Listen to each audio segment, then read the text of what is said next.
l'eau sur les mains d'Élie. Et Josaphat dit, la parole de l'Éternel est avec lui. Ensuite, dans le Nouveau Testament, dans l'Épître aux Philippiens, je lis au chapitre 2, verset 22, la recommandation de l'apôtre Paul concernant Timothée. Vous savez qu'il a été mis à l'épreuve en se consacrant au service de l'Évangile avec moi comme un enfant avec son père. La Bible débute par cette parole pleine de majesté. Au commencement, Dieu. Dieu est au commencement de toutes choses. C'est ce que nous dit le prologue de l'évangile de Jean en parlant de Jésus-Christ. Au commencement était la parole était avec Dieu, la parole était Dieu. Dans l'épître aux Colossiens, au chapitre 1, au verset 17, il est dit de Jésus, il était avant toute chose, et toute chose subsiste par lui. Il est la tête du corps de l'Église, il est le commencement. C'est-à-dire que tout a commencé par lui. Les mondes physiques, les mondes spirituels, l'Église, et il en est ainsi dans la vie de ceux qu'il appelle à son service. C'est de lui que tout part, c'est lui qui prend l'initiative.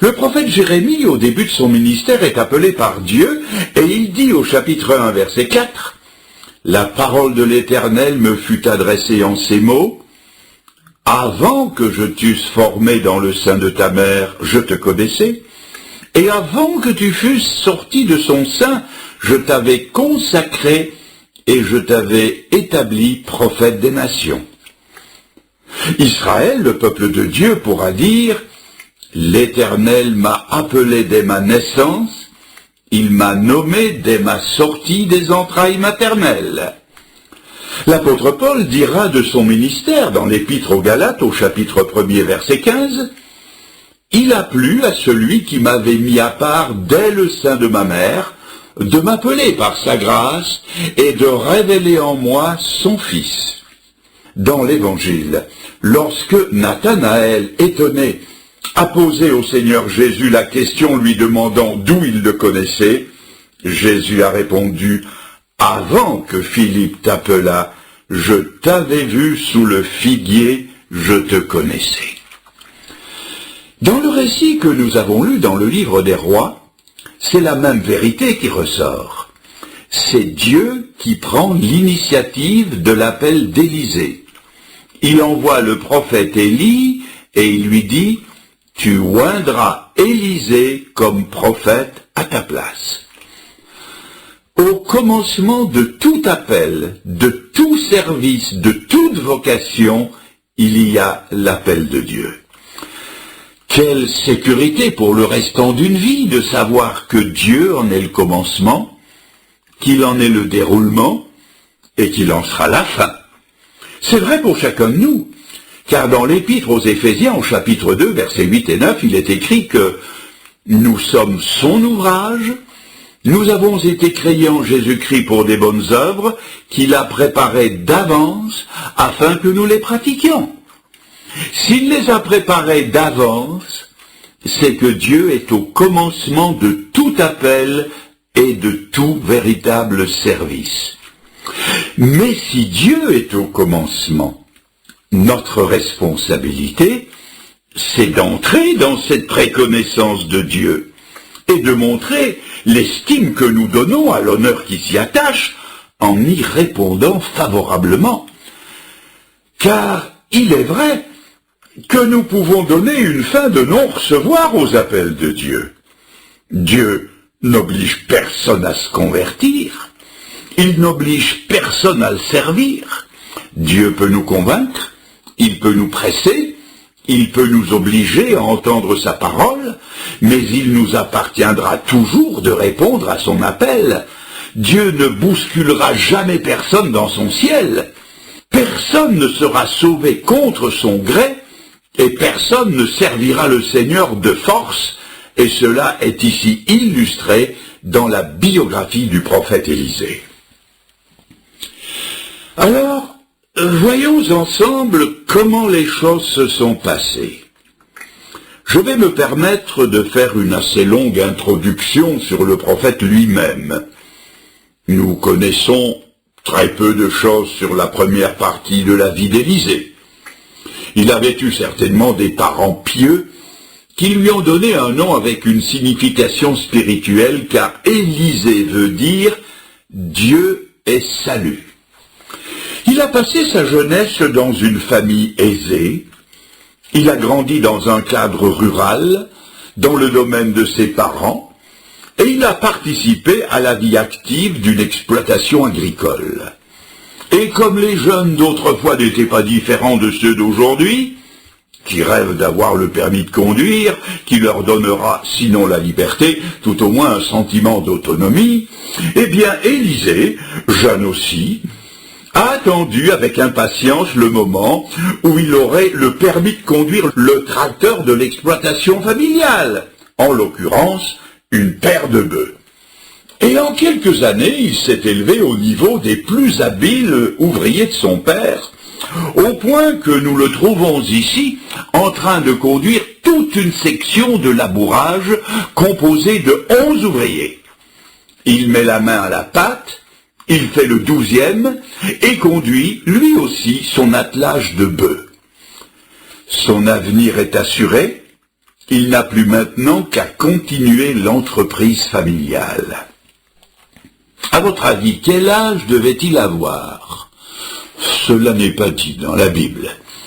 Mais il ne devait être ni trop jeune, ni trop vieux. Il n'était pas âgé, car il n'avait pas encore, semble-t-il, de charge familiale, mais il était quand même assez âgé pour prendre des décisions importantes.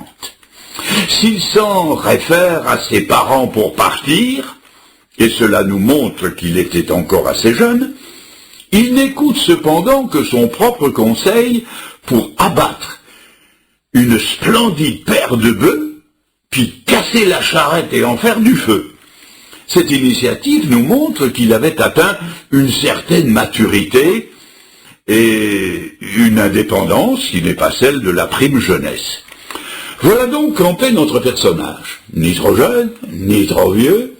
C'est, je le sais, une réponse de Normand, mais je n'en ai pas d'autre. Voyons maintenant quand et où l'appel de Dieu lui a été adressé. Je remarque que ce n'était pas un jour de sabbat. Ça aurait pu l'être. Ce n'était pas dans une assemblée extraordinaire. Ça aurait pu l'être. Ce n'était pas un jeudi de l'Ascension, comme aujourd'hui à Pont-de-Beauvoisin en Isère. Ça aurait pu l'être. Ce n'était pas dans une réunion missionnaire, ce n'était pas lors d'une réunion de prière. Ça aurait pu l'être. Ce n'était pas au cours de la pause repas. Il ne rêvassait pas à des choses supranaturelles. Il n'a pas eu une extase. Il n'a pas entendu des voix. Et il n'a pas reçu une vision particulière. Remarquez que ça aurait pu l'être. Ce n'était pas dans aucune de ces occasions-là. Non, il travaillait au labour des champs. Il a reçu son appel pendant la tâche quotidienne. Et c'est très important, parce que cela veut dire que pour Élisée, Dieu n'avait pas à arranger des situations spéciales, ni à lui préparer des décors extérieurs particuliers.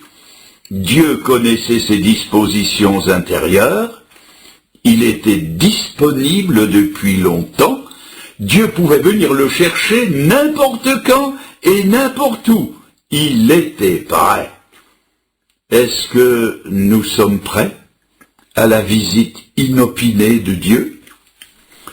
Le Seigneur est venu le prendre derrière la charrue, comme il a pris David derrière le troupeau, comme il a pris Pierre et Jean à leur filet de pêche, comme il a pris l'évangéliste Moody dans son magasin de chaussures, comme il a pris Charles Studd à son université.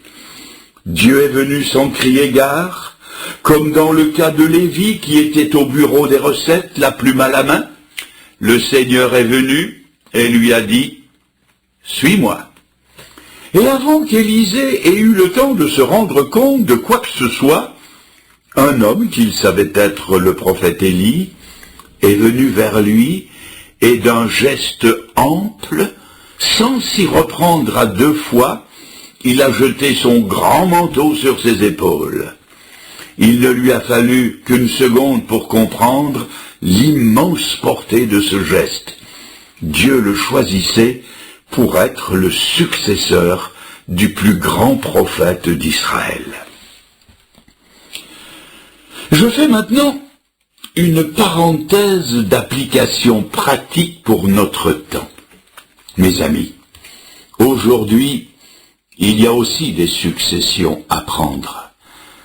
Des missionnaires ont atteint et dépassé l'âge de la retraite, et ils continuent, vaille que vaille, sur le champ de mission, attendant quelqu'un qui va reprendre des postes devenus vacants ou en train de l'être. Qui va les reprendre? Quand je pense aux évangélistes itinérants qui parcourent nos pays francophones, il y a aussi des postes qui bientôt seront vacants. Selon la norme des choses, j'ai atteint et dépassé les 2/3 de ma carrière d'évangéliste. Les missions partout clament leur besoin d'enseignants qualifiés sur les champs de mission. Des médecins, des infirmières remplissent 1 fois et demie un horaire normal. D'excellents conducteurs sont repris auprès de Dieu. Il y a des vides qui se font et des Élis inquiets portent des regards autour d'eux pour trouver des caractères valables sur lesquels ils pourront jeter leur manteau. Dans nos églises et assemblées, des responsables, des diacres, des anciens, des pasteurs, des moniteurs passent. Et qui va les remplacer? Il y a, je le répète, des successions à prendre dans tous les domaines de l'activité chrétienne. Élisée a donc été appelé par Dieu et a répondu présent à cet appel.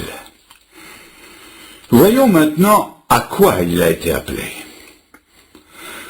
Remarquez qu'il n'a pas été appelé à être d'emblée le prestigieux successeur du prophète Élie. Dans un sens, c'est vrai. Quand on lit le 2e livre des Rois au chapitre 3 et verset 11, nous voyons qu'il a d'abord été appelé à verser de l'eau sur les mains d'Élie. C'était beaucoup moins glorieux que de conduire 11 ouvriers, que d'être le fils du patron et l'héritier d'un grand domaine agricole. Si Dieu agit ainsi, c'est parce qu'Élisée avait besoin d'être recyclé pour le royaume. Et Dieu ne méprise pas les petits commencements, ni même les petits recommencements. Avant d'avoir un chêne, il faut planter un gland. Quand un homme naît dans ce monde, il vient comme un nouveau-né, comme une petite chose fragile. Nous n'imaginerions pas qu'un bébé devienne adulte en 24 heures, ce serait un monstre. Notre Seigneur Jésus-Christ, qui a incarné toutes les excellences dans sa personne, a suivi la filière en commençant par le commencement. Et la crèche de Bethléem en est la preuve. Il n'a pas sauté les étapes. Ruth de l'Ancien Testament a aussi commencé par laisser sa famille. Elle s'est adonnée à des petites tâches comme glaner dans les champs, et ce n'est qu'après qu'elle est devenue l'épouse du très considéré Boaz. Élie aussi, avant d'être nourri par les anges, a été nourri par les corbeaux. Et quand il est à Sarepta, le grand repas miraculeux a commencé par un peu d'eau, un morceau de pain, un petit gâteau, et ce n'est qu'après que l'abondance est venue.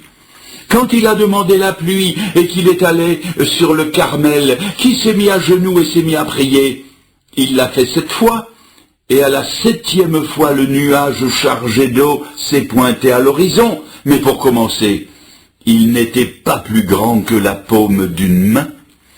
Dites-moi, mes amis, de quoi Dieu se sert-il pour confondre les choses fortes? C'est l'Épître aux Corinthiens qui nous répond, de celles qui d'abord sont faibles. Et avec quoi confond-il celles qui sont sages? Avec celles qui d'abord sont folles?